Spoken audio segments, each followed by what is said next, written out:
right, so a lot of people have been like, hey, Sakar, why don't you play ESO anymore? And honestly, I'm going to get into that right now because ZeniMax made kind of an update with the whole vengeance testing and the future of serial PvP. And I'm going to be completely honest with you. It looks dead. It looks completely dead. It looks like they have no idea what they're doing. Cyrodiil is going to be just completely it looks like it's just being abandoned at this point. So what I want to do is I wanted to go over this forums post with you guys and just kind of talk about that real quick because I haven't really made an ESO video in a while, and I don't know, this kind of explains why I don't do it anymore. So let's just get into that. I'm just gonna talk about it like point by point and stuff, and just see how it goes. So this is basically talking about the vengeance testing and the results that they've had so far. So the next vengeance test is in December. I don't know exactly when. I'm not really keen on, and I haven't really been keeping up with all of the whole vengeance testing. And I haven't logged into ESO in like 2 or 3 weeks now. So they kind of wanted to test and be like, hey, this is where we've been at. So the next one's December 3rd, actually, right here. It says it right here.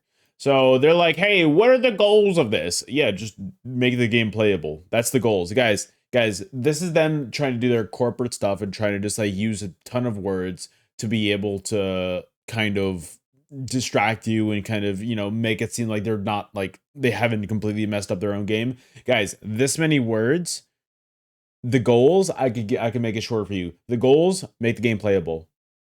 There we go. It's not playable right now. There we go. Yeah, you're welcome. Glad we could skip that part. All right. Test summary. Since March, we've held 3 vengeance tests. The next one begins December 3rd. For the first test, which was on PCAU and NA, we introduced the vengeance rule set, including normalized character stats, attributes, consumables, and vengeance-specific weapons for classes. We also disabled things like champion system, all quests, item sets, and access to banks, vendors, and crafting nodes. Okay, so they basically said, hey, here's this amazing intricate game. Let's destroy that. Let's make it the most bare, basic bones game that you could ever imagine. So that's what they have right now. So that's great. It's awesome. It's fun. Awesome. Great. So, what else? Survey results were also more positive following this test compared to the subsequent ones, with many participants saying that they enjoyed the higher population, improved game performance, low latency, and overall experience. I personally was not around for the first Vengeance test, but that's actually kind of what the opposite of what I heard from basically most people that talked to me during that. I was on a long hiatus from the game at the time, and I did not participate in the first Vengeance test. Everybody that I talked to that has been playing PvP for a long time, they're like, this is horrendous. The gameplay is not fun. Well, yes, at one point you can use skills. What's the point of using skills if the skills don't really do anything? So to me, I don't know. I think that they're just trying to be like, hey, these 7 people were like, yeah, it's cool. Like, okay. For the second test, which is the one that I was able to participate in, we welcomed the live console, EU, and NA server communities. Cool. So you added more people to that. Cool. Specific goal of this test, to build on the baseline we set during the first test, slowly begin to introduce more skill lines and abilities and evaluate the results. Cool. So at this rate, they're going to take like 30 years. They're just going to introduce like 1 or 2 skill lines every single test. That's going to take so long. This is such a backwards way to go about it. But what do I know? All right. So this was the basic way to, get the first test, a little bit, whatever. The test overlapped with the Zeal of Xanathar event, which we did not recognize, which you recognize not everyone enjoyed. Yeah, cool. It's awesome. Survey results for this were similar in sentiment, leaning positive. Over 80% of participants rated the added skill lines favorably okay, good, or great. Why did I get a, that's crazy. People got surveys? I didn't get a survey. Wait, I did not get a survey. I was checking my email and everything. I didn't get a survey. I wouldn't have rated it okay, good, or great. I would have rated that this kind of sucks and that this is kind of boring and that this is kind of the worst way that you can go at PvP. And then my favorite part, my completely favorite part about the whole vengeance testing was for the third test, guys. For the third test, they had it overlap with the Undaunted event, right? We did not run a golden pursuit during the vengeance test, so basically we didn't want to give you extra free stuff. And so we didn't want to give you incentives to actually go into vengeance. We just want you to go out there on your own. Look, we've hyped up the first 2. We've given you free stuff for the first 2. Just go out there and be grateful that you can actually use your abilities, right? Also, overlapping. Yeah, we saw disappointment with that. Yeah, of course you did. Oh no, you make us your human guinea pigs, but you can't give us like some food for or whatever. Cool. We also ran this test during the Undaunted celebration. Guys, I'm sorry, but it does not take a genius. It does not take a genius to be like, hey, why don't we not run this test where we need to take as many numbers and take as many people as possible? Why don't we not run this during the most popular event of the entire year? Guys, which some players understandably noted that they had a higher interest in participating in the Undaunted event versus the test. No shit. Even though populations in Vengeance was lower during this test, it still performed well, and participant numbers were still higher than our typical population caps in a normal serial campaign. Yeah, no fucking shit. Do you know why that is? Because nobody plays the serial campaigns. That's why. Nobody goes into Greyhost anymore. Nobody goes into Blackreach anymore. Nobody goes into Ravenwatch anymore. Nobody does that anymore. So what they do is they try to use these words that are like, yeah, it still performed better than the other thing. No, it's bullshit is what it is. It's absolutely just, it's just them just trying to cope with everything. I looked at that event. I remember logging on to that, like logging on during that week. I remember I was playing Battlegrounds all week because there was nothing to do in Cyrodiil. This is bullshit is what it is. There wasn't a single bar ever. I think I saw one bar the entire week, and it might have been on a Saturday evening. That's it. Nobody played during this. So them trying to tell you that, yeah, test 3 was still a success. I'm telling you guys, it's a load of bullshit. I don't want to be that conspiracy person, and I don't want to be like a conspiracy, whatever. This is all just a load of bullshit from a company that just wants to pull the wool over your eyes. I'm telling you, they don't know what they're doing, and it's awful. Survey results for this test were more mixed than results following the first two. We saw less positivity overall. Yeah, because nobody played it. Is why. More survey participants noted fatigue with the test and desire to be able to play their own unique character builds in Cyrodiil, and frustration during that test ran during another in-game event. Yeah, of course.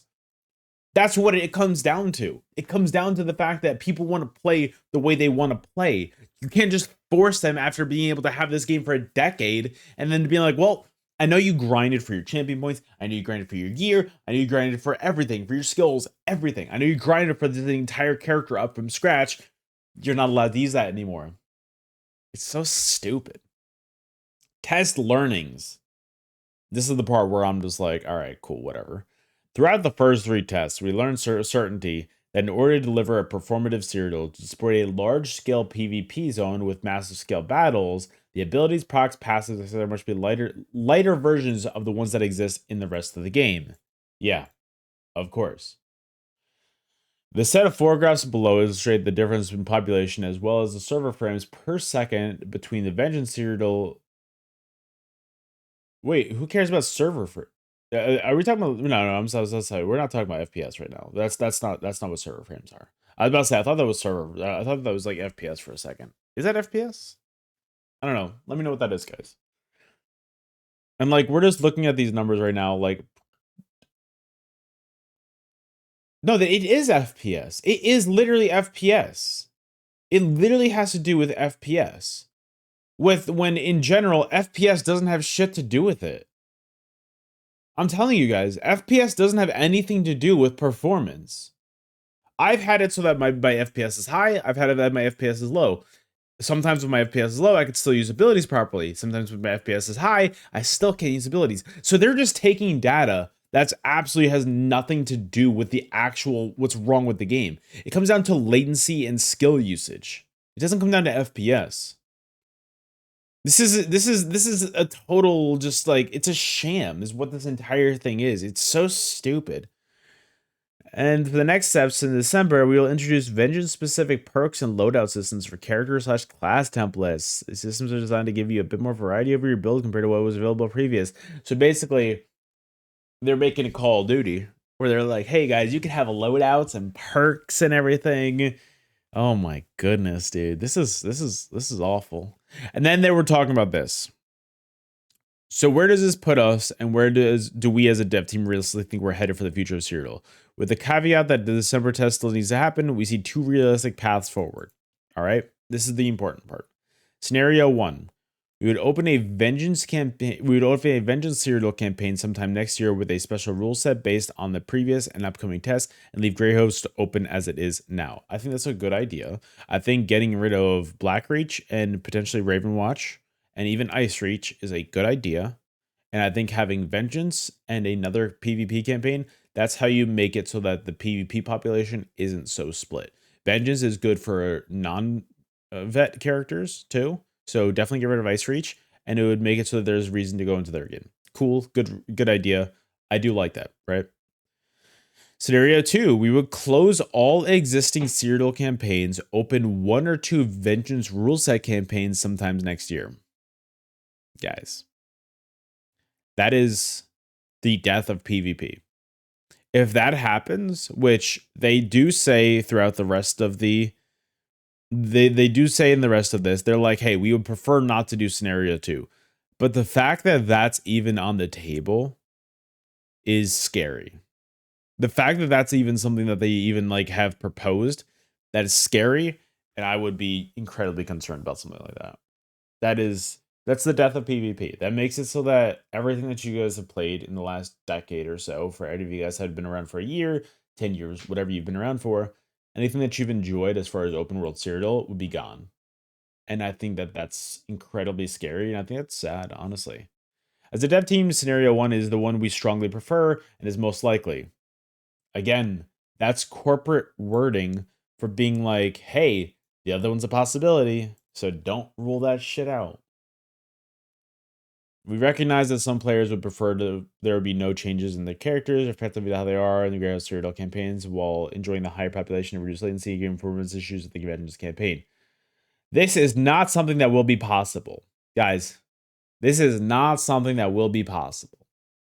I want you to read these words properly. Based on what we have learned from the test so far, we can offer one or the other, not both. And we want to be transparent about that. So basically what they've done so far is they've absolutely neglected the servers, and they've neglected the rampant expansion of PvP to the point where it is so out of hand that they can't even control their own game anymore. And I think that that is such mismanagement at the highest level, and I think that's so sad. Like, oh my goodness. Let's just read this last part first. Lastly, we do want to share a few early bits about some of the things that we're working on for PvP. You'll hear more about these things in January. I don't care about that.